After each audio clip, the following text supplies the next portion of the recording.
देखो भाई, करेक्टेड हो ना सभी बच्चे? देखो देखो, मास वर्सेस वेट के अंदर, तो अगर हम लोग मास की बात करें बेटा, तो मास क्या होता है हमारे लिए, जो एक्चुअल अमाउंट ऑफ सब्सटेंस होता है उसकी बात करते हैं। तो अगर हम लोग इसके अंदर कुछ पॉइंट्स बना के लिखें, तो मास के लिए मैं आपको सबसे पहले बता रहा हूं, तो मास के अंदर कुछ इंपॉर्टेंट पॉइंट्स नोट कर सकते हो आप। जैसे कि पहला इंपॉर्टेंट पॉइंट जो होगा, it is the amount of substance, it is the amount of substance present in a matter, present in a matter. ठीक है भाई, कि कितना अमाउंट प्रेजेंट है किसी भी सब्सटेंस का है किसी मैटर के अंदर, उसको क्या बोलेंगे, मास बोलेंगे। इट रिमेन्स कांस्टेंट, है ना भाई, ये भी लिख सकते हैं, इट रिमेन्स कांस्टेंट, मतलब मास की वैल्यू चेंज नहीं होती है, मास की वैल्यू फिक्स रहेगी। मास की वैल्यू क्या रहेगी, फिक्स रहेगी, वो कांस्टेंट रहेगी। और फिर क्या बात लिख सकते हैं, it can determined, it can determined accurately,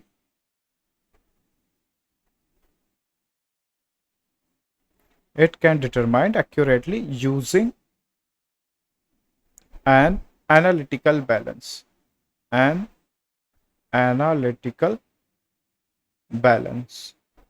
अगर हम लोग एनालिटिकल बैलेंस का यूज करेंगे तो हम उससे किसके बारे में पता लगा सकते हैं बेटा, मास के बारे में पता लगा सकते हैं।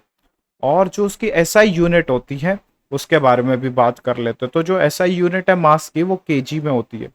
एसआई यूनिट वो क्या होती है हमारे लिए, केजी, यानी कि किलोग्राम, किलोग्राम। इसके अलावा और भी यूनिट होती है हमारे लिए मास की, छोटी छोटी यूनिट। जैसे हम लोग को किससे डील करना पड़ेगा, ग्राम में भी डील करना पड़ेगा, लेकिन ये ऐसा यूनिट नहीं है, ये कि है हमारे लिए अदर यूनिट्स।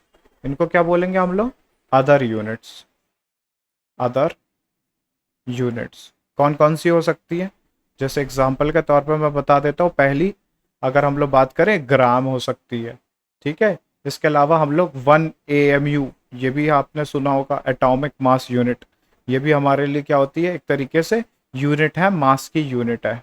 ठीक है भाई, किसकी यूनिट है, मास की यूनिट है, 1 AMU। ठीक है भाई, इसके बाद आगे बढ़ते हैं। नेक्स्ट हमारे पास आता है वेट।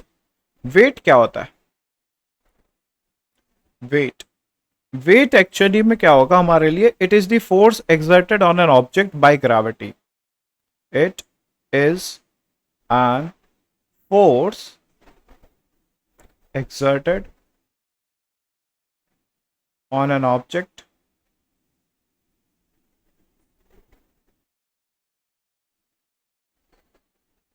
by gravity। ठीक है भाई, तो इसी को वेट बोलते हैं हम लोग। और ये मास के ऊपर लगता है। जैसे अगर हम लोग कंसिडर करें, फिजिक्स में आपने देखा होगा फ्री बॉडी डायग्राम बनाते टाइम, कि अगर ये हमारे लिए मास m है, और तो ये ग्रेविटेशन फोर्स फील्ड में आएगा, तो यहाँ पे इसके ऊपर जो हम लोग फोर्स कैलकुलेट करते हैं वो कैसे निकालते हैं, F बराबर m/g से। तो यही हम लोग वेट बोलते हैं इसको, इसको ही हम लोग कैपिटल W बोल सकते हैं, वेट। ठीक है भाई, यही होता है हमारे लिए वेट। तो ऑब्जेक्ट का वेट चेंज हो सकता है, अगर ग्रेविटी की वैल्यू चेंज होगी तो वहां पे हमारे लिए, अगर ग्रेविटेशनल एक्सेलरेशन चेंज होगा तो वहां पे ऑब्जेक्ट का वेट भी क्या हो जाएगा, चेंज हो जाएगा। ठीक है भाई, अगला देखते हैं पॉइंट। इसमें एक और पॉइंट नोट कर सकते हो कि ये it changes with the change in gravity, with the change in gravity.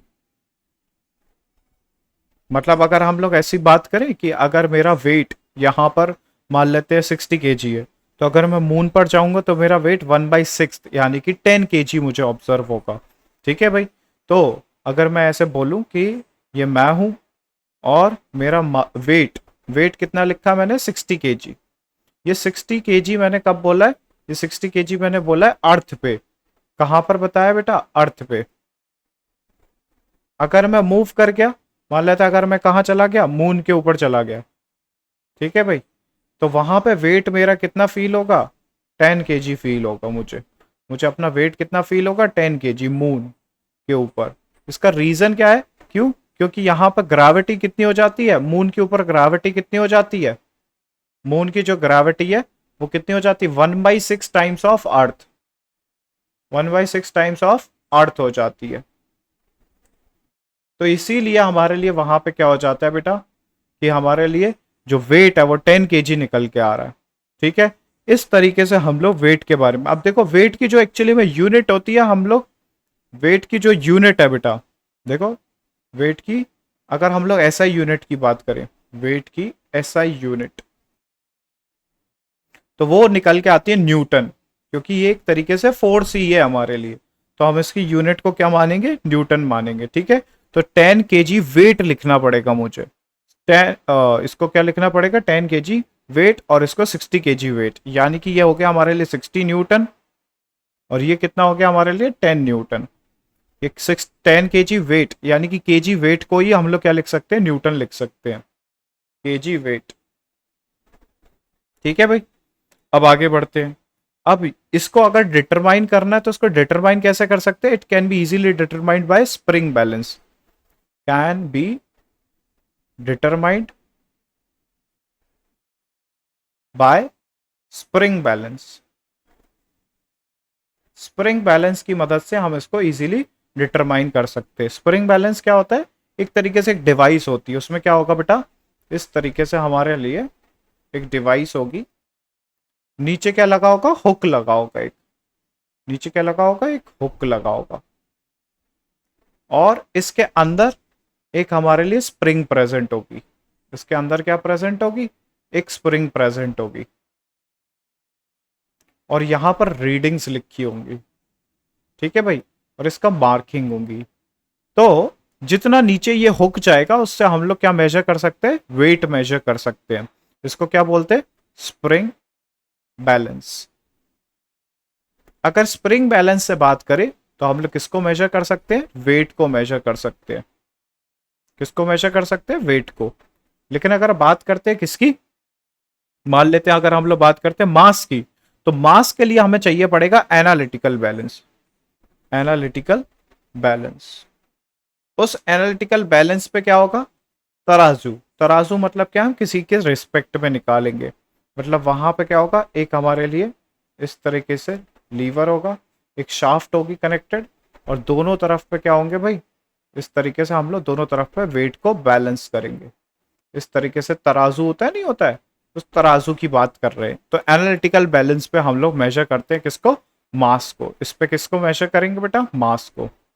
बस एक बात याद रखनी है कि वेट एक तरीके से फोर्स होती है। वेट क्या होती है? वेट क्या होता है बेटा? फोर्स होता है। ये फोर्स किसकी वजह से लगती है? ग्रेविटी की वजह से लगती है। तो वो न्यूटन में ही आएगा उसका आंसर। और मास क्या होता है? एक्चुअल अमाउंट ऑफ सब्सटेंस होता है। ये क्या होता है? Actual amount of substance, meaning कि कितना आइटम प्रेजेंट है। ठीक है भाई, कितना कोई भी सब्सटेंस प्रेजेंट है, वो अमाउंट की बात हो रही है। ठीक है, तो ये क्या था हमारे लिए? वेट और मास के बीच में डिफरेंस जो मैंने आपको बता दिए। ठीक है, ये आपने 9th क्लास में ही पढ़े होंगे ऑलमोस्ट। नेक्स्ट आते हैं हम लोग, जो नेक्स्ट फिजिकल क्वांटिटी हम लोग पढ़ सकते हैं, दैट इज वॉल्यूम। किसके बारे में पढ़ सकते हैं बेटा? वॉल्यूम के बारे में पढ़ सकते हैं। तो वॉल्यूम भी हमारे लिए इंपॉर्टेंट है। ये क्या होता है हमारे लिए? It is the space occupied by a substance. It is the space occupied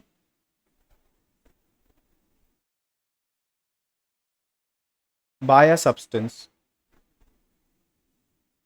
कोई भी सब्सटेंस है वो कितनी स्पेस को ऑक्यूपाई कर रहा है, उसको क्या बोलेंगे हम लोग? वॉल्यूम बोलेंगे। और वॉल्यूम की अगर हम लोग बात करें एसआई यूनिट की, एसआई यूनिट की, तो इसकी एसआई यूनिट क्या हो जाती है हमारे लिए? मीटर क्यूब हो जाती है। क्या हो जाती है बेटा? Metre cube. और इसकी अदर यूनिट्स भी हो सकती हैं। अदर यूनिट्स की भी बात कर लेते हैं। अदर यूनिट्स और कौन कौन सी होंगी हमारे लिए? अदर यूनिट्स होंगी सेंटीमीटर क्यूब, और मीटर क्यूब तो बता ही दिया, सेंटीमीटर क्यूब हो गया, एमएल भी हो सकता है, लीटर भी हो सकता है। ये सब भी हमारे लिए वॉल्यूम की यूनिट है। तो ये हमारे लिए किसकी यूनिट निकल के आती है? वॉल्यूम की। अगर हम लोग ध्यान से देखें सीजीएस सिस्टम में, किस में बात करें बेटा? सीजीएस सिस्टम में, सीजीएस सिस्टम के अंदर, तो वहां पे हम लोग लीटर भी बोलते हैं। क्या बोलेंगे? लीटर बोलेंगे। सीजीएस सिस्टम में वॉल्यूम की ऐसा यूनिट क्या होती है? लीटर होती है। ठीक है, तो यानी कि अगर हम लोग कन्वर्जन देखें, 1 लीटर बराबर कितना आता है हमारे लिए? 10⁻³ के इक्वल आता है। 1 लीटर किसके इक्वल आएगा? 10⁻³ के इक्वल आएगा। और इसी को हम लोग बोल सकते हैं 1 डेसीमीटर क्यूब भी बोल सकते हैं। कितना बोल सकते हैं? 1 डेसीमीटर क्यूब। ठीक है भाई, तो ये इंपॉर्टेंट कन्वर्जन है। और ml यानी कि 1 ml हमारे लिए किसके इक्वल होता है? 1 सेंटीमीटर क्यूब के इक्वल होता है। तो ये वाला कन्वर्जन भी आपको याद रखना पड़ेगा। ठीक है भाई, और इन पे बेस्ड क्वेश्चन तो आते ही है, मतलब यूनिट कन्वर्जन यूज हो जाएगा वहां पे डायरेक्टली, तो वो भी आपको पता होना चाहिए। ठीक है, मैं एक काम करता हूँ, इसको बॉक्स बना के रख देता हूँ। तो ये यूनिट कन्वर्जन आप लर्न कर लीजिए। ठीक है भाई, इसके अलावा और भी कुछ खास बातें हैं वॉल्यूम से रिलेटेड, वो भी डिस्कस कर लेते हैं। जैसे हमारे लिए volume of a liquid can be easily measured. Volume of a liquid can be easily measured, है ना भाई? Volume of a liquid can be easily measured by, किससे मेजर करेंगे बेटा? तो जो हमारे पास अपरेटस होते हैं जिनसे हम वॉल्यूम मेजर कर सकते हैं वो होते हैं हमारे लिए ग्रेजुएटेड सिलेंडर, ग्रेजुएटेड सिलेंडर। इसके अलावा हम लोग किससे मेजर कर सकते हैं? ब्यूरेट से मेजर कर सकते हैं, ब्यूरेट, पिपेट। और किससे मेजर कर सकते हैं हम लोग? वॉल्यूमेट्रिक फ्लास्क की मदद से, वॉल्यूमेट्रिक फ्लास्क एटसेट्रा। इन सब से हम लोग क्या मेजर कर सकते हैं? वॉल्यूम को मेजर कर सकते हैं। नेक्स्ट देखते हैं बेटा, अगर हम लोग बात करें मोलर वॉल्यूम की। ठीक है भाई, किसकी बात करें? मोलर वॉल्यूम की, मतलब हमारे लिए 1 मोल गैस की बात करें, 1 मोल गैस की बात करें at STP, at STP standard temperature और प्रेशर की कंडीशन में। स्टैंडर्ड टेम्परेचर प्रेशर की कंडीशन कितनी होती है? 273 केल्विन एंड 1 एटीएम प्रेशर। इसको हम लोग क्या बोलते हैं? एसटीपी बोलते हैं। तो 1 मोल gas at STP occupy, occupy how much volume? That is 22.4 litre of volume. तो वो कितना वॉल्यूम ऑक्यूपाई करेगी? 22.4 लीटर।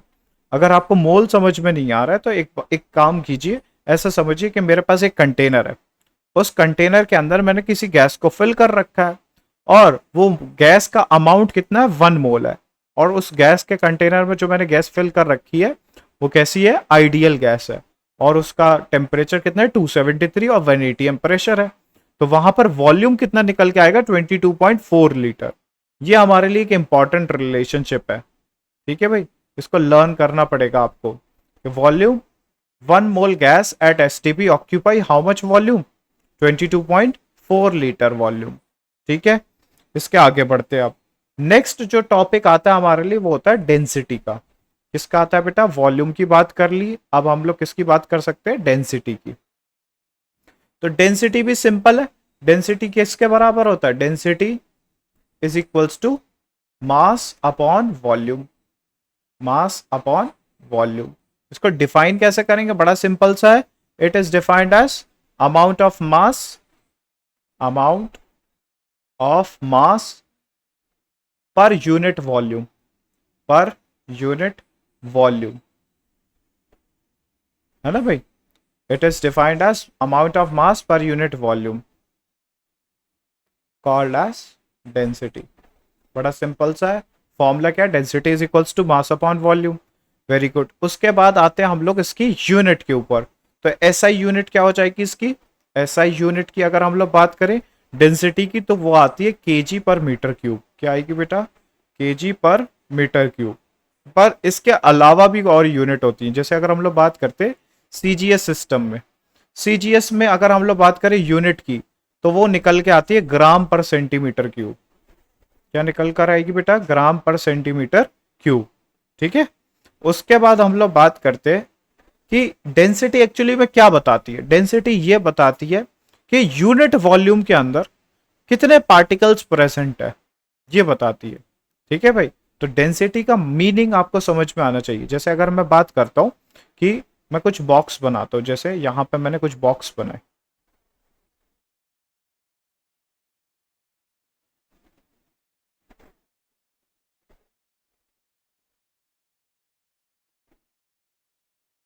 और इनके अंदर ना अब मैं पार्टिकल फिल कर देता हूँ। ये सारे बॉक्स सेम के हैं, सेम इनके अंदर, जैसे 1 सेंटीमीटर का है ये बॉक्स, ये भी 1 सेंटीमीटर का है, सब स्क्वायर है, सब 1 सेंटीमीटर स्क्वायर एरिया है सबका।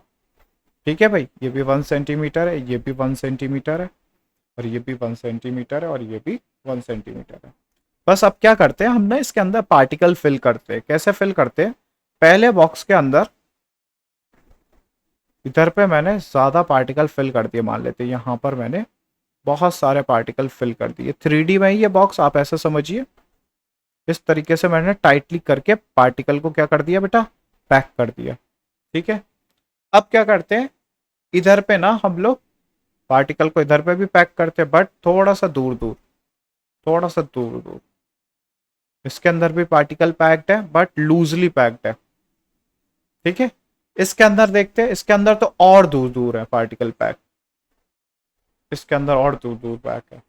अब देखते हैं, अगर हम लोग बात करें ये यहां पर, किसकी बात करें, ये तीनों बॉक्स के अंदर, ए बॉक्स है, बी बॉक्स है, और सी बॉक्स है।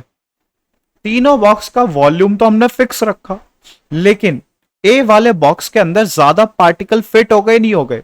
तो मतलब अगर हम लोग बात करेंगे डेंसिटी की, तो डेंसिटी का ऑर्डर क्या आ जाएगा हमारे लिए, A would be more dense than B than सी।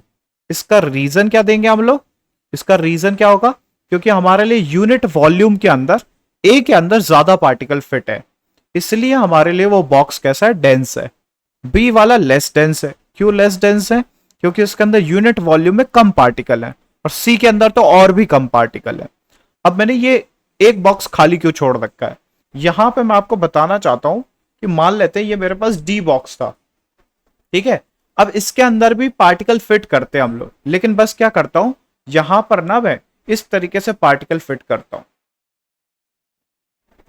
इनका साइज मैंने बड़ा कर दिया बेटा, इनका साइज क्या कर दिया, बड़ा कर दिया।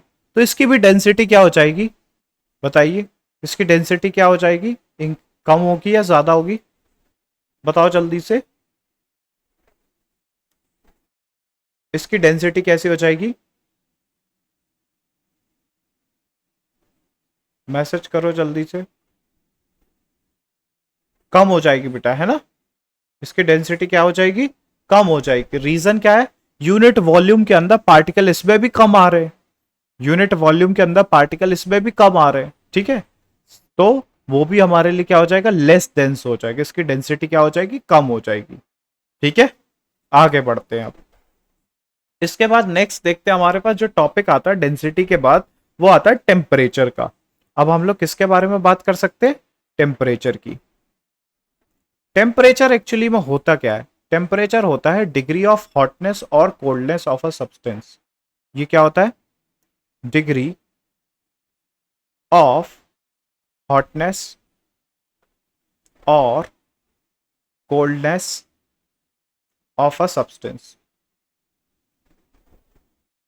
कोई सब्सटेंस कितना हॉट है या फिर कितना कोल्ड है, उसकी डिग्री की मेजरमेंट को हम लोग क्या बोलते हैं, टेम्परेचर बोलते हैं बेटा। ठीक है, तो टेम्परेचर हॉटनेस यानी फिर कि हमारे पास कोई सब्सटेंस कितना हॉट है या फिर कोल्ड है, उसको मेजर करने का तरीका है।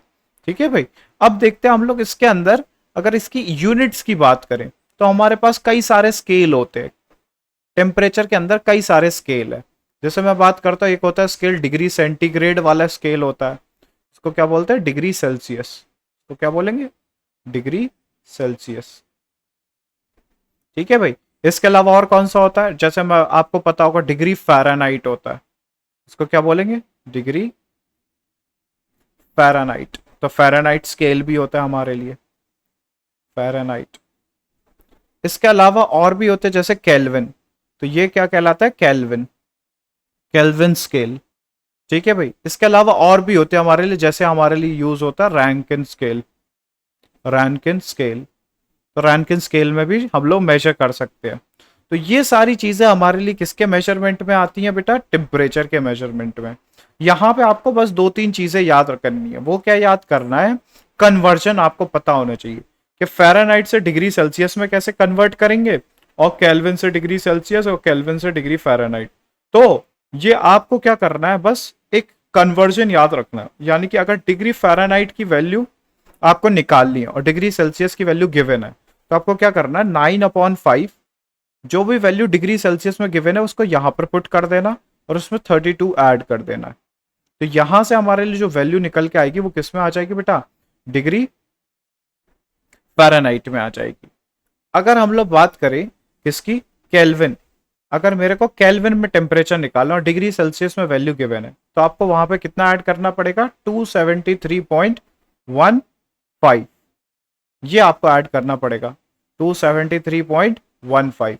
तो एक रिलेशनशिप ये है। तो बस इन दोनों रिलेशनशिप से अगर हम लोग डील करेंगे तो हम लोग सारे कन्वर्जन कर सकते हैं। ठीक है भाई। और अगर बात करें तो जो हमारे लिए टेम्परेचर होता है 0 डिग्री से छोटा, तो 0 डिग्री सेल्सियस, तो वो हमारे लिए पॉसिबल है। 0 डिग्री सेल्सियस तो पॉसिबल है। ठीक है भाई। नेगेटिव टेम्परेचर पॉसिबल है डिग्री सेल्सियस में, लेकिन केल्विन में नेगेटिव टेम्परेचर पॉसिबल नहीं है बेटा। किसकी बात कर रहा हूं मैं? अगर स्केल की बात कर रहा हूं, स्केल की बात कर रहा हूं मैं। देखो यहाँ पे अगर हम लोग बात करें कि हमारे पास बीच में क्या है? 0 डिग्री सेल्सियस है। ये कितना है? 0 डिग्री सेल्सियस। ये किसका स्केल है? डिग्री सेंटीग्रेड का स्केल है। तो ये स्केल तो चलता जाएगा। इधर पे पॉजिटिव में भी वैल्यू आ सकती है, नेगेटिव में भी वैल्यू आ सकती है, कोई फर्क नहीं पड़ता। दोनों वैल्यू इंक्लूडेड है। यहाँ पे नेगेटिव वैल्यू भी इंक्लूडेड है और कौन सी वैल्यू? पॉजिटिव वैल्यू भी इंक्लूडेड है। लेकिन बात किसकी हो रही है? डिग्री सेल्सियस की बात हो रही है। लेकिन अगर यहीं पे हम लोग बात करें किसकी बेटा? इधर पे अगर हम लोग बात करते हैं केल्विन स्केल की। किसकी बात करते हैं बेटा? केल्विन स्केल की। केल्विन स्केल की वैल्यू पॉजिटिव रहती है। अगर ये 0 केल्विन है तो उसके आगे ओके नहीं लिखा है भाई, ये इसका मीनिंग है 0 केल्विन। ठीक है। इसका मीनिंग क्या है? 0 केल्विन। ध्यान से देखना है ना। तो ये सारी वैल्यूज हमारे लिए केल्विन स्केल में हमेशा कैसी रहती है? पॉजिटिव रहती है। तो इसके लिए एक नोट बना के लिख सकते हो क्या? Negative temperature in Kelvin scale are not possible. ठीक है भाई। तो हम 0 केल्विन अटेन कर ले यही बहुत बड़ी बात होती है। उससे कम टेम्परेचर अटेन करना बहुत मुश्किल है, वो अभी तक पॉसिबल ही नहीं है। ठीक है। तो क्या लिख सकते हैं? Negative temperature, negative temperature at Kelvin scale, at Kelvin scale are not possible, are not possible. वह पॉसिबल ही नहीं है। तो ये एक चीज आप नोट बना के लिख लीजिए अपनी नोटबुक में। ठीक है भाई। अब आगे बढ़ते हैं। तो इसके इसके अंदर देखा जाए तो अगर हम लोग बात करें, the it is important to present the data realistically with certainty to the extent possible. मतलब हमारे पास यहाँ पे क्या बात है कि कुछ ना कुछ अनसर्टेनिटी तो प्रेजेंट होगी। एकदम एक्यूरेटली हम लोग टेम्परेचर को डिटरमाइन कैसे करेंगे? तो अगर हम लोग बात करते हैं यहाँ पर टेम्परेचर की, एसटीपी के ऊपर बात कर रहे हैं, तो एसटीपी के ऊपर हमको कितना टेम्परेचर लेना है? 0 डिग्री सेल्सियस। तो वो 273.15 लिखते हैं हम लोग। कितना लिखते हैं? 273.15। ठीक है भाई। तो ये हमारे लिए क्या है? एक तरीके से टेम्परेचर की बात की हम लोगों ने। इसके अंदर देखो हम लोगों ने क्या क्या डिफरेंट डिफरेंट फिजिकल क्वांटिटीज जो हमने पढ़ी है वो कौन कौन सी हैं? पहले तो हमने मास और वेट के बारे में डिफरेंस किया। उसके बाद किसके बारे में पढ़ा? इनको मेजर कैसे करते हैं, वॉल्यूम के बारे में पढ़ा। और उसके बाद डेंसिटी के बारे में पढ़ा। और उसके बाद टेम्परेचर के बारे में पढ़ा। तो ये कुछ खास प्रॉपर्टीज थी जो हम लोग ऑलरेडी डिस्कस कर चुके थे प्रीवियस क्लासेस में। यानी कि 9th और 10th में आपने इन सारी प्रॉपर्टीज को पढ़ा ही होगा। बस इस बार क्या हो गया? रिवीजन हो गया। अब हमें जो टॉपिक पढ़ना वो है हमारे लिए कि हम डेटा को रिप्रेजेंट कैसे करेंगे। यानी कि हम लोग को रिप्रेजेंटेशन ऑफ फिजिकल क्वांटिटी सीखना है। तो अगर हमें डेटा आया, हम मान लेते हैं हमने कोई एक्सपेरिमेंट किया, उसमें कोई वैल्यू आई, तो उसको रिप्रेजेंट करना भी तो आना चाहिए। तो साइंटिफिकली हम उसको कैसे रिप्रेजेंट करेंगे? उसको रिप्रेजेंट करने का तरीका हम लोग सीखने वाले हैं। तो नेक्स्ट हेडिंग जो होती है हमारे लिए बेटा, वो होती है साइंटिफिक नोटेशन। क्या होती है? Scientific notation.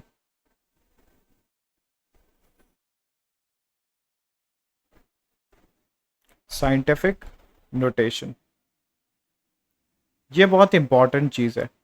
तो जैसे आपके पास कोई भी डेटा सेट हो ना, उस डेटा सेट को अगर मैं इस फॉर्मेट में लिखूं, किस फॉर्मेट में? When data is represented in the format of a cross 10 to the power n, where a belongs to 1 2 3 dash dash dash, कुछ भी हो सकता है। और ये कहाँ तक होगा? 10। 1 से 10 के बीच में इसकी वैल्यू होगी। a की वैल्यू कहाँ से कहाँ तक होगी बेटा? 1 से 10 के बीच में होगी। और n is any natural number. Natural number होगा ये कोई n। ठीक है भाई। तो जैसे एग्जाम्पल के तौर पे अगर हम लोग बात करें, एग्जाम्पल के तौर पे देखें, जैसे मैंने बोला 700, तो अगर मुझे 700 को रिप्रेजेंट करना है बेटा, तो मैं क्या लिखूंगा? 7 इंटू 10⁻²। ये हमारे लिए किसकी रिप्रेजेंटेशन हो गई? साइंटिफिक नोटेशन हो गई। इसको क्या बोलेंगे? साइंटिफिक नोटेशन हो गई।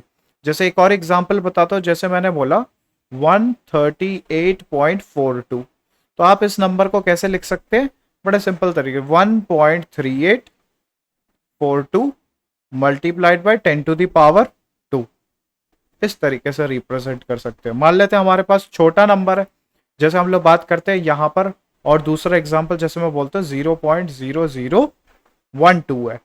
इसको कैसे रिप्रेजेंट करेंगे? इसको भी रिप्रेजेंट करने का तरीका क्या है? हम अब डेसिमल को इस साइड शिफ्ट करेंगे, तो यहाँ पे क्या करेंगे? 1.2 मल्टीप्लाइड बाई 10⁻³ ठीक है भाई। तो ये है। अब इसमें ट्रिक क्या है? ट्रिक क्या है? बहुत सिंपल सी ट्रिक है कि अगर आप पॉइंट को, यानी कि डेसिमल को अगर मूव करा रहे हो, जो डेसिमल है अगर आप उसको इस साइड मूव करा रहे हो, यानी कि राइट हैंड साइड पे मूव करा रहे हो, तो वहां पे जो भी पावर होगी ना, वो 10 की पावर माइनस में जाएगी बेटा। यहाँ पे जो आपको पावर लेनी है, वो पावर किस में लेनी है? पावर कितनी मूव करानी है? नेगेटिव में। पावर नेगेटिव में चढ़ानी है। लेकिन अगर आप इस साइड जा रहे हो, यानी कि लेफ्ट हैंड साइड जा रहे हो, तो पावर किस में चढ़ा देनी है बेटा? पॉजिटिव में चढ़ा देनी है। पावर किस में चढ़ा देनी है? पॉजिटिव में। जैसे एग्जांपल अभी बताया था ना कि 0.0012 है, तो इसमें डेसिमल को हमने left hand side, sorry right hand side पे शिफ्ट किया। किस साइड शिफ्ट किया?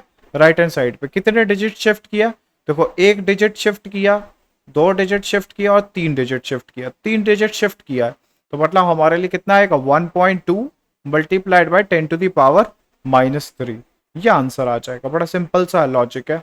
जितने डिजिट शिफ्ट करो पॉइंट को, उतनी पावर आ जाएगी। अब वो पॉजिटिव आएगी नेगेटिव आएगी, इस रूल से आप फॉलो कर सकते हो। ये बड़ा सिंपल सा लॉजिक है, ट्रिक है ये। क्या है ये? ट्रिक कह लो इसे। ये ट्रिक तो आपको पहले से ही आती होगी, मैथ्स में आपने सीखी होगी भाई। ठीक है। तो ये क्या था? हमारे लिए साइंटिफिक नोटेशन था। अब हम लोग बात करने वाले हैं सिग्निफिकेंट फिगर्स की। तो सिग्निफिकेंट फिगर्स को हम लोग नेक्स्ट क्लास में कंटिन्यू करेंगे बेटा। आप लोग साइंटिफिक नोटेशन की प्रैक्टिस कर लीजिए, और टेम्परेचर वगैरह के इनके ये जो भी हमारे लिए फॉर्मूलेज हैं, ये सारे फॉर्मूलेज लर्न कर लीजिए अपनी नोटबुक में, इनको कहीं पे नोट कर लीजिए। ठीक है भाई। तो जो अब हमारी नेक्स्ट क्लास होगी, उसके अंदर हम लोग किसके बारे में पढ़ेंगे? सिग्निफिकेंट फिगर्स के बारे में पढ़ेंगे, और उसके बाद पढ़ेंगे राउंडिंग ऑफ के बारे में। ठीक है भाई। उसके बाद किसके बारे में पढ़ेंगे? राउंडिंग ऑफ के बारे में। ठीक है। आज की क्लास के लिए इतना ही करते हैं। Thank you everyone, thanks for joining. कोई डाउट है तो आप पूछ सकते हैं।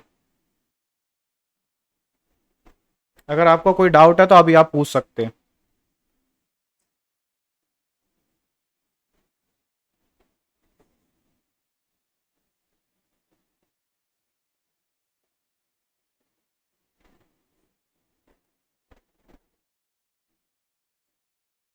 ठीक है बेटा।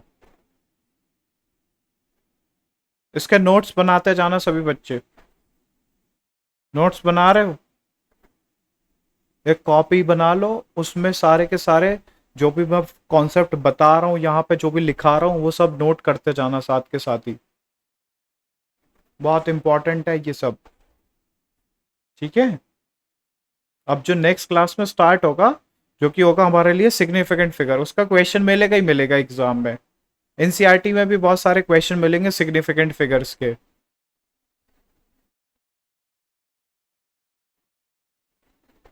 ठीक है बेटा। Good evening.